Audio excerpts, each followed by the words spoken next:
வணக்கம் அன்பு உறவுகளே, நான் உங்களின் சிறி. இன்றைக்கு நாங்கள் எங்கே நிற்கிறோம்டா, இலங்கையில் வடமாகாணத்தில் முல்லைத்தீவு மாவட்டத்தினுடைய மல்லாவி என்ற ஒரு சிறப்பான அழகான கிராமத்துக்கு நாங்கள் வருகை தந்திருக்கிறோம்.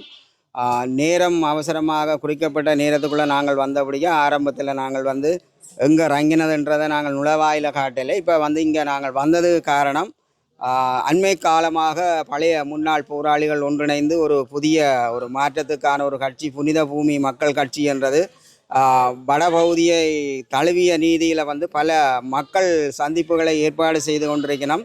அந்த வகையிலே அண்மையிலே முல்லைத்தீவு மாவட்டத்தினுடைய மல்லாவி பகுதியிலே ஒரு சந்திப்பு நடைபெற்றது. அம்பாள்புரம் என்ற இடத்துல அங்கே நடைபெற்ற அந்த நிகழ்வின் காரணமாக மக்கள் பலர் பங்களிக்காத காரணத்தால் பல பிரதேசங்களை சேர்ந்த மக்களின் நன்னீர் மீன்பிடி அதாவது விளையாட்டுக் கழகங்கள், அதே போல் பொருளாதார அபிவிருத்திக்குள்ளே வேலை செய்யக்கூடிய நிர்வாக உறுப்பினர்கள் என்று பலரும் அவர்களோடு சேர்ந்து இந்த பிரதேசத்தை வசிக்கிற முன்னாள் போராளிகளும் இணைந்து இன்று ஒரு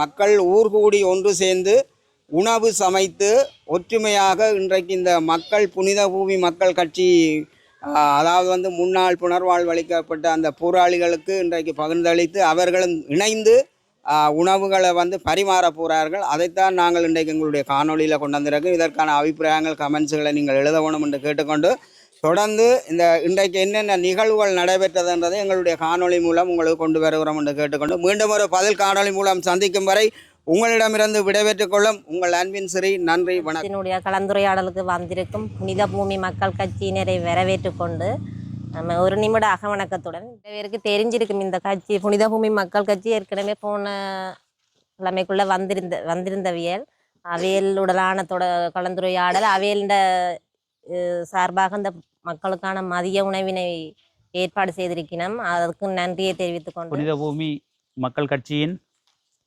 தலைவர் ஜேம்சன் அவர்களுக்கும் உபத்தலைவர் அம்மான் அவர்களுக்கும் இந்த கட்சியின் சக உறுப்பினர்களுக்கும் வணக்கத்தை தெரிவித்து, உண்மையிலே உங்களை பார்க்கும்போது எங்களுக்கு மிகவும் மகிழ்ச்சியாக இருக்கிறது. நாங்கள் ஒரு புதிய அரசியல் கட்சியை ஆரம்பிக்கப்பட்டு உங்களுக்கு முன்னால் நிற்கும்போது நீங்கள் எங்களுக்கு தார அந்த ஆதரவையும் உத்வேகத்தையும் பார்க்கும்போது நாங்கள் இன்னும் உங்களோடு பயணிப்போம் என்றதை இந்த நேரத்தில் தெரிவித்துக்கொள்கிறோம். நீண்ட நேரம் நாங்கள் உங்களோட பயணிக்கிறதுக்கு இருக்கிறோம். நிறைய விஷயங்களை உங்களோட சகோதரர்கள் எல்லாருமே எங்களோட கூட இருந்து எங்களோட தாய் தந்தையாக எங்களை வழி நடத்துறதுக்கு நீங்கள் உத்வேகமாக இருக்கிறீர்கள். அந்த வகையில் நாங்கள் உங்களோடு பயணிப்போம். பாடசாலை செல்கிற மாணவர்கள் தொடக்கம் ஆசிரியர்கள், புத்திஜீவிகள் எல்லாருமே இந்த கிராமத்தில் எங்களுக்கு பக்கத்துணையாக இருக்கணும் என்றதையும், இன்றைக்கு இருக்கின்ற அரசியல் கட்சிகளும் அமைப்புகளும் தங்களுடைய தேவைக்காக ஒரு நாள் வருவார்கள். அந்த அலுவலை விட்டு வெளியேறினால் இனி அவர்களை சந்திப்பதற்கு நீண்ட காலம் பிடிக்கும். அது தேர்தல் காலமாக இருந்தாலும் இல்லை எந்த விடயங்களாக இருந்தாலும் அப்படி இருக்கும். ஆனால் எங்களுடைய கட்சியினுடைய தலைவர் ஒரு வித்தியாசமாக இதை செயற்படுத்துகிறார். ஒரு கிராமம் போறியா, அந்த கிராமத்தில் இருக்கிற அடிப்படை தேவையிலேருந்து ஆக உச்ச தேவை வரைக்கும் எப்படி இனங்காண முடியுமோ அதை கண்டு அந்த கிராமத்தை அப்படியே அவர்கிட்ட பாசையில் சொல்கிறோன்னா லீமா பால்ராயன்னு சொன்ன மாதிரி ஃபுல்லாக இறங்கி அப்படியே கிளிய பண்ணி விடுன்ற மாதிரி தான் அவர் சொன்னார். எங்களுக்கு 2009 யுத்தத்துக்கு பின்னர் இந்த தேசத்துக்கு வருகை தருகின்ற எல்லாருமே ஏதோ ஒரு வகையில் எங்கள் மக்களின் வாழ்க்கையை சிதைப்பதற்காக கங்கணம் கட்டி கொண்டிருக்கின்றார்கள். இதை இருக்கின்ற பெற்றோர்கள் தங்களுடைய மனங்களுக்குள்ளே நிச்சயமாக புகுத்தி கொள்ள வேண்டும் என்றால் நாங்கள் சாதாரணமாக விட்டு விலகிவிட முடியாது. நீங்கள் போராடினதே வேலை இல்லை, அதுவே உங்களுக்கு தேவையில்லாத ஒன்று என்று சொல்றதுக்கு எங்களுடைய கோடரி காம்புகளை வச்சுக்கொண்டே புதிய வேலை திட்டத்தை இருக்கிறார்கள். இந்த மண்ணில் நடந்த துயரங்கள், துன்பங்கள், எங்களுடைய மக்கள் பட்ட அவஸ்தைகள் சொல்லனா அதை சொல்லவே முடியாது.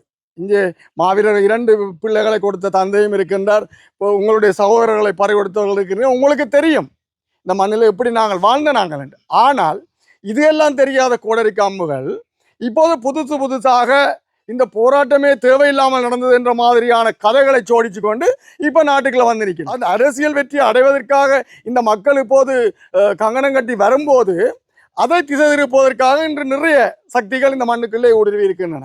ஒன்று சொல்லும் துணுக்கால வதமுகம் போட்டிருக்காண்டு, இன்னொன்று சொல்லும் அங்கே கொளுத்தினவங்களண்டு, இன்னொன்று சொல்லும் கவிதைகள் சுட்டவரண்டு, இப்படி நிறைய கதைகளை எங்கட கோடரி காம்புகளை அவிட்டு விட்டு அது ஒரு கட்டத்தில் பெரிய பூதாகரமாகி இப்போ சின்ன பிள்ளைகளுக்கு விளங்காதானே. இப்போ 18 வயதில் இருக்க தம்பிக்கு இங்கே என்ன நடந்ததுன்னு தெரியாது. அப்போ அவன் அதை படிச்சுட்டு நீங்கள் உங்களெல்லாம் கூட அநியாயம் செய்திருக்கிறாங்களே, அப்போ ஏன் நாங்கள் வெளிக்கிட்டுனாங்களன்ற சம்பவம் அதுக்கு தெரியாது. 56ஆம் ஆண்டு, அங்கால 78ஆம் ஆண்டு, 83ஆம் ஆண்டு, இப்படி தொடர்ச்சியாக நாங்கள் வெட்டி கொல்லப்பட்டு கொடுமைப்படுத்தப்பட்டு கொதிக்கின்றாரில் போட்டு இந்த என்னெல்லாம் ஒரு மனிதனை கொலை செய்ய முடியுமோ, எப்படியெல்லாம் ஒரு மனிதர்களை அழிக்க முடியுமோ, எப்படியெல்லாம் ஒரு மனிதனை ஒரு இனத்தினுடைய பண்பாட்டை கல்வியை கலாச்சாரத்தை சீரழிக்க முடியுமோ, அப்படியெல்லாம் எங்களை அழித்த போதுதான் நாங்கள் போர்க்குணம் கொண்ட நாங்கள். அப்ப அந்த போராட்டம் ஒன்று இங்கே இல்லை என்றால் இந்த மண்ணில் எங்களுக்கான வாழ்க்கை எப்போதோ தகர்த்தறியப்பட்டிருக்கும், எங்களுடைய இனமே அழிக்கப்பட்டிருக்கும். எங்களுக்கு தேவை இந்த மக்களுக்கு ஒரு நிம்மதியான வாழ்க்கை. அதை தடுக்க எந்த கொம்பனாலே முடியாது. அதுக்கு நீங்கள் உங்களை தயாராக்கணும். எங்களுடைய கட்சியின் தலைவர் ஜேம்ஸ் அண்ணா அவர்கள் இப்போது உரையாற்றார். அனைவருக்கும் வணக்கம். எங்களோட இனம் சார்ந்த ரீதியாக நாங்கள் பார்க்குறோண்டா, உலகத்தில் இருக்கிற இனங்களுக்குள்ள மிகவும் வலிமை தாங்கின இனமும் கஷ்டத்தை துன்பத்தை தாங்கின இனமும் வீரமான இனமும் வந்து உலகத்திலே எங்களோட இனத்தை கணிக்கப்பட்டிருக்கு. உலகத்திலே எத்தனை போராட்டங்கள் நடந்திருக்கு, இவ்வளவு இடங்களில் இவ்வளோ துன்பங்கள் நடந்திருக்கு. ஆனால் எங்களோட தமிழ் மக்களை பொறுத்த மட்டும் இந்த நாட்டில் வந்து போர் நடந்திருந்த காலத்தில் பொருளாதார தடை இருந்தது. பொருளாதார தடை இருந்த காலத்தில் எதுவுமே இங்கே தமிழ் பகுதியில் எதுவுமே எந்த உணவு பொதியுமே வராத காலத்தில் எங்களோட மக்கள் அனைத்து மக்களும் தன்னிறைவு அடைந்து அவள் தங்களோட அன்றாட வாழ்க்கையை நல்லா நடத்தி வந்தது. இந்த போராட்டம் மக்களுக்கு ஒரு நல்ல பாடத்தை படிப்பிக்கிறது என்றால், நாங்கள் எந்த எந்த எந்த வகையிலும் நாங்கள் வாழ்ந்து கொள்வோம் என்ற ஒரு தன்மையை இந்த போராட்டம் எங்களோட தமிழ் மக்கள் மனதில் ஒரு பாடமாக கற்றுக் கொடுத்தது. இன்றைக்கு கலாச்சாரத்தின் எங்களோட இனம் வந்து ஒரு கலாச்சாரத்தில் முன்னோடியான இனமாக நான் அறிஞ்ச காலத்தில் அமெரிக்காவிலேருந்து ஒரு அறிக்கை நான் பார்த்தேன். நான் கலாச்சாரத்தை பற்றி நீங்கள் அறிகிறேன்னா தமிழ் மக்கள்கிட்ட போய் அறிய சொல்லி அமெரிக்காவிலேருந்து ஒரு ஜனாதிபதியால் கதைக்கப்பட்டது. எங்களோட கலாச்சாரத்தை நீங்கள் தமிழற்ற கலாச்சாரத்தை பார்த்து நீங்கள் பின்பற்றி கொண்டு அமெரிக்கா மக்களுக்கு ஒரு ஜனாதிபதி சொன்ன கதை இருந்தது. அது இப்போ கிட்டத்தட்ட ஒரு 25 வருஷம் பெருமாண்டு நிற்கிறது பதிவில் இருக்கும் அந்த கதைகள் எல்லாம். அப்போ அது அப்படிப்பட்ட இனம் தான் நாங்கள் இனம். குழுவாக தாங்கள் அந்த மக்களுக்குள்ளே தாங்கள் ஒரு பெரிய ஆக்களாக காட்டணும்னு நினச்சி இந்த மக்களுக்குள்ள வந்து சில தீய சக்திகள் வரையணும். இதை வந்து மக்களாகிய நீங்கள் சரியான முறையில் அடையாளம் காணணும். ஏன்னாட்டா அது உங்களுக்கு விளங்காது. அது சில நேரத்தில் உங்களுக்கு காலப்போக்கெலாம் விளங்கும். இப்போ நாங்கள் ஒரு உதாரணத்துக்கு சொல்கிறோம்டா, இப்போ கொரோனா வந்து சீனாவில் நடந்தது. சீனாவில் கொரோனா வந்தாமட்டா நாங்கள் இங்கே சைக்கிள் ஓடணும், நாங்களெல்லாம் சிரித்தோம், பாடணும், எல்லாம் சாப்பிட்டோம். நாங்கள் அதை எப்படி சிந்திக்கல. அது சீனாவில் நடந்தது. பிறகு பார்த்தா அப்படியே பேருந்து அப்படியே இந்தியாவுக்கு வந்து இங்கே வந்துடுது. பேருந்து நாங்கள் வீட்டுக்கால வெளியில் விளையாண்டுறாங்க. அதுபோல் நிலைமையை எங்களோட மக்களை கொண்டு வரதுக்கு சில தீய சக்திகள் திட்டம் போடணும். அது எங்களுக்கு நாங்கள் இப்போ சொல்லிக்க உங்களுக்கு விளங்காது. நிச்சயமாக அது என்ன குறி சொல்லுங்க பார்ப்போம். அந்த குறி வந்து எங்களோட இளம் சமுதாயத்தை குறியாக வச்சு தான் இந்த நகரும் நடக்கும். யாருமே எங்களுக்கு எதிரி இல்லை. எங்களுக்கு ஒரு எதிரி இருக்குது. எங்களோட மக்களோட தீண்டுனா அவர் எதிரி. எங்களுக்கு எவராக இருந்தாலும் எதிரி விட மாட்டோம். நாங்கள் அது எங்களோட உயிர். நாங்கள் மக்களுக்காண்டி போராடினாங்கள். எங்களோட உயிருக்கு மட்டும் நாங்கள் பாடுவோம். எங்களோட மக்களின் வேதனை எங்களுக்கு தான் தெரியும். நாங்கள் எங்கள் மக்களுக்காண்டி நாங்கள் எவ்வளோ ரத்தம் சிந்திக்கிறோம், நாங்கள் எவ்வளோ கஷ்டப்பட்டுருக்கோம், அந்த வேதனை எங்களுக்கு தெரியும். எங்களோட மக்களை வந்து இந்த வேரோட கரையான அரைச்ச மாதிரியான சில விளையாட்டுகள் வருது. அப்போ அதை எங்களோட மக்களுக்கு உங்களுக்கு நாங்கள் விளங்கப்படுத்தணும் இருக்குது. உங்களுக்கு ஒரு சின்ன கதையை சொல்கிறேன். இதே மாதிரி ஒரு கிராமத்தில் நான் போய் சந்திக்கிறதுக்கு நானும் இந்த கட்சியின் 2வது பொறுப்பாளரும் போய் 3 தடவை போய் சந்திச்சினாங்க அந்த கிராமத்தில். அந்த கிராமம் எப்போப்பட்ட கிராமம்னா, நாங்கள் இந்தியா ராணுவத்தோட நாங்கள் மோதைக்குள்ள எங்களுக்கு ஒரு பிடி உணவு இல்லை, ஒரு சொட்டு தண்ணி இல்லை, ஒரு உறங்குறதுக்கு இடம் இல்லை. அந்த கிராமத்து மக்கள் எங்களை அந்த இந்திய ராணுவ நெருக்கடிக்கு அந்த கிராமத்து மக்கள் எங்களை அணைச்சி ஒரு பிடி உணவு அழிச்சு ஒரு சொட்டு தண்ணி குடிக்கத்தாந்து எங்களை பாதுகாத்த சேனத்தில் நானும் அவரும் தேடி போனாங்க. ஏன் போனாங்கன்னா, அந்த மக்கள் இந்த நன்றி கடன் இருக்குது தானே. அப்போ தான் பார்க்குறதுக்கும் தேடி போய் நாங்கள் அந்த மக்களோட ஆராய்ச்சி கதைச்சு நாங்கள் ஒரு நாளைக்கு இதே மாதிரி சமைச்சு நீங்கள் எங்களுக்கு சாப்பாடு தந்த நாங்கள் உங்களுக்கு எங்களோட கையால் சமைச்சு ஒரு நாளைக்கு சாப்பாடு தரணும் என்று ஆசைப்பட்டு போய் கேட்டுனாங்க. அங்கே நான் சொல்ல விரும்பியல. அங்கே ஒரு ஆளை அந்த ஏரியாவுக்கு குழுவுக்கு தலைவராக போட்டிருக்கான். அது எந்த குழுவோடு நீங்களே இப்போ ஆராய்ச்சி பிடிச்சிக்கொள்ளுங்க. அவரை தலைவராக போட்டிருக்கான். அவருக்கு ஃப்ராங்கெல்லாம் கொடுத்துருக்கான். அங்கே ஜிஎஸும் தனக்கு கீழையாம், ஆர்டிஎஸும் தனக்கு கீழையாம். தான் சொன்னால் தான் அந்த கிராமத்து மக்கள் வருவாங்களாம். அங்கே எங்களுக்கு சமைச்சு சாப்பாடு கொடுக்க விடையில் யோசிச்சு பாருங்க. இந்த கிராமமே போகுதா இல்லையா? அதுக்கு தான் நான் முதல் கதைச்ச கதை இதுதான். இந்த கிராமம் போகுது, அதுபோல் மற்ற கிராமத்துக்கும் பேர் பாருங்க எப்படி அதை கொண்டு போகிறாங்களேன்ட்டு.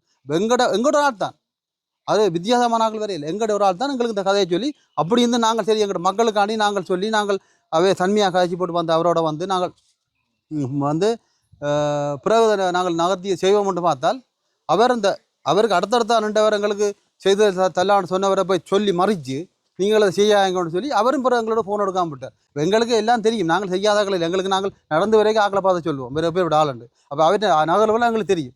அப்போ அந்த கிராமம் இப்போ எங்களோட கையிலேருந்து போகிற மாதிரி தான் போகுது. இப்போ இப்படியே போனால் இப்போ அந்த கிராமம் அப்படியே போனால் அந்த கிராமத்தில் இருக்கிற இளைஞர்களெலாம் சரி அவர் சொல்ல தான் கேட்க போகிறாங்க. ஏன் நான் உங்களுக்கு சொல்கிறேன்டா, இப்படி இங்கேயும் பரவினோம், இதை நீங்கள் ஏற்றுக்கொள்ளக்கூடாது. எங்களுக்காண்டி ஏற்றுக்கொள்ள தேவை, நீங்கள் எங்களுக்காண்டி ஒன்றும் செய்ய தேவையில்லை. உங்களோட பிள்ளைகளுக்காண்டி செய்யுங்க, உங்களோட பிள்ளைகளுக்காண்டி வடிவாக சிந்திங்க. உங்களுக்கு அறிவு இருக்குது தானே, இவரை போட்டு கிடக்கு. இப்போ இவ்வளோ தமிழ் மக்கள் இருக்குது, இவ்வளோ இருக்குன்னா இதில் ஒரு ஆளை போடலாம் தானே. விலைக்கு வேண்டி அதுதான் விலைக்கு வேண்டாம், விலைக்கு வேண்டி போட அந்த மக்களை அப்படியே அந்த கிராமத்தோட அப்படியே மக்கள் எடுக்கிறது. அப்போ அவை சொல்கிறது தான் அந்த கிராமத்து மக்கள் கேட்க போயிடும். சரிதானே? எங்கட மக்கள் வந்து அவை கொடுக்குற அரிசிக்கும் அவை கொடுக்குற மாவுக்கும் அடிமையான ஆக்கள் இல்லை. எங்கட மக்களுக்கு ஒரு பிரச்சனை அடிப்படை தீர்வு. எங்கட மக்களுக்கு இதில் இருக்கிறாக்கள் இவ்வளோ பேரும் நீங்கள் எவ்வளோ ரண வேதனையோட ஒரு பிள்ளையை பெற்றிருப்பீங்க. அந்த வேதனையோட பிள்ளையை பற்றி எவ்வளோ கனவோட வளர்த்திருப்பீங்க. அந்த புள்ள போராட்டத்துக்கு போனது தானே. சரி, அந்த புள்ள போராட்டத்துக்கு போன அப்புறம் சரி நீங்கள் உங்களோட மன நிறைவே இந்த பிள்ளை நாட்டுக்காண்டி போராட போட்டுதுன்னு சொல்லி பிள்ளையும் இழந்துட்டு. சரிதானே? இப்போ நாங்கள் இருக்கிறோம். அப்போ எங்களுக்கும் சரியான ஒரு தீர்வு தேவையா இல்லையா? சிறுவே இல்லை, தேவையில்லை எங்களுக்கு. இப்போ அதைத்தான் நாங்கள் சொல்கிறோம். வேண்டா எல்லாருக்கும் அறிவு இருக்குது, எல்லாரும் ஜோதிச்சு அந்த தீய சக்திகள் இந்த குழுவாக வாராக்களை இனம் காணுங்க. சரி, நான் உங்களோட ரெண்டே காய்க்கிறேன், நான் நாளைக்கு செத்து போடுவோம், அதில் போய்க்கு நான் செத்து போடுவோம். நான் நிறைய எனக்கு காய் உடம்புல வடி இருக்குது, காயம் இருக்குது. உங்களோட காய்ச்சல் இருக்கிற முள்ளந்தண்டை பக்கத்தில் கொதிச்சன் இருக்குது, உங்களோட காய்ச்சல் இருக்குது. அப்போ நாங்கள் காயப்படுறாங்க, நாளைக்கு சாகலாம். என்ன பிரச்சனை? நாங்களே வெளிக்கிட்டு வரோம். நாங்கள் செத்தாலும் சமுதாயம் சாகக்கூடாது, எங்களோட இளம் சமுதாயம் வாழணும். அதுக்காண்டி தான் நாங்கள் வரோம். நீங்கள் எல்லோரும் சிந்திச்சு எங்களோட கருத்துக்களை கேட்டு இனி வார சமுதாய பிள்ளைகளுக்கு நீங்கள் நல்ல அறிவுகளை கொடுத்து கண்காணித்து பிள்ளைகளை வளருங்க. நாங்கள் இந்த இளைஞர்களோட கதைக்க போகிறோம். வேலை வாய்ப்புகள் இருக்குது, தொழில் பயிற்சிகள் இருக்குது. இப்போ படிப்பு முடிச்சு போடுற இளைஞர்களுக்கெல்லாம் தொழில் பயிற்சி இருக்குது. நாங்கள் அதை உங்களுக்கு கூட்டம் முடிக்க நான் அவையோட கதைக்க போகிறோம். அவையோட கதைச்சி என்ன தொழில் பழகா போயிடும். அது நாங்கள் எங்கிட்ட சிலவில் நாங்கள் படிப்பிப்போம். இப்போ நாங்களே ஆதங்கப்படுறோம்னா இந்த புள்ளிகள் எல்லாம் வந்து வேண்ட வயதில் நாங்களும் வீட்டில் இருக்க மாட்டோம். ஓடி திரிஞ்சு குத்தி முறிஞ்சு திரிகிற வயது இது, அறியாத விஷயங்களை அறிய பார்க்குற வயது. அப்போ அவங்களுக்கு ஒரு வேலை திட்டங்கள் இருந்தது தான் அதோட பொழுதுக்க போகிற காலம் கழிச்சிடுவாங்க. அப்போ அதுக்கு தான் நாங்கள் உங்களோட இவ்வளோ 3ஆம் தரம் கூடி நாங்களோட காய்ச்சிக்கிறோம். இப்போ எல்லோரும் இந்த கருத்தை ஏற்று இளம் சமுதாயத்தை பாதுகாக்கக்கூடிய மாதிரியான ஒரு ஆலோசனை பிள்ளைகளுக்கு வழங்கி அவைகளை வளர்த்து கொண்டு வரணும்னு கேட்டு விடைபெறுகிறேன். அனைவருக்கும் இந்நேர வணக்கம். புனித பூமி மக்கள் கட்சி ஏற்கனவே எமது கிராமத்துக்கு வந்தது. அதன் நோக்கங்களும்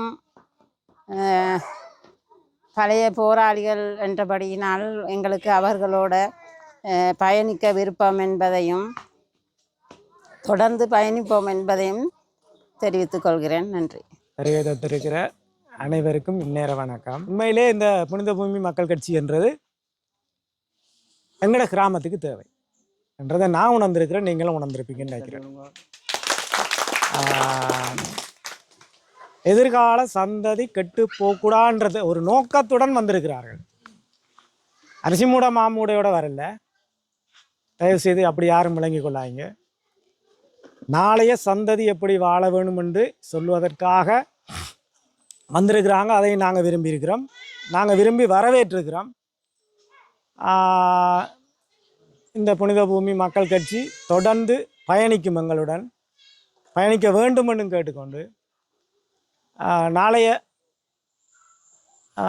ஒரு வரலாறு, முந்தைய வரலாறு நாளைய சந்ததிக்கு தேவை என்பது இந்த கட்சியினூடாக எங்களுக்கு தெரிய வரும்.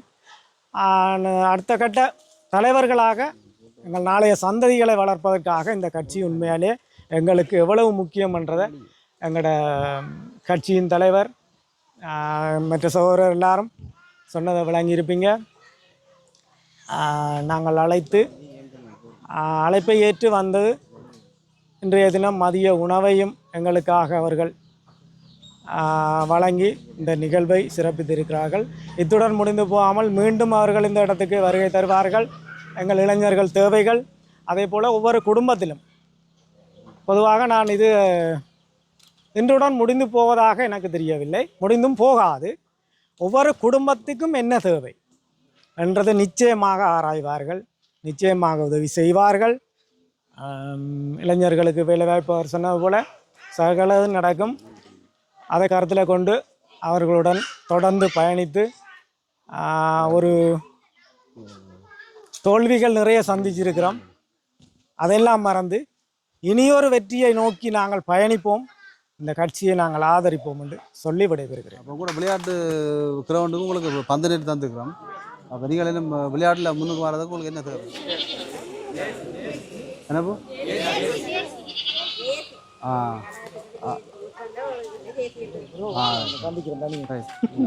எப்படி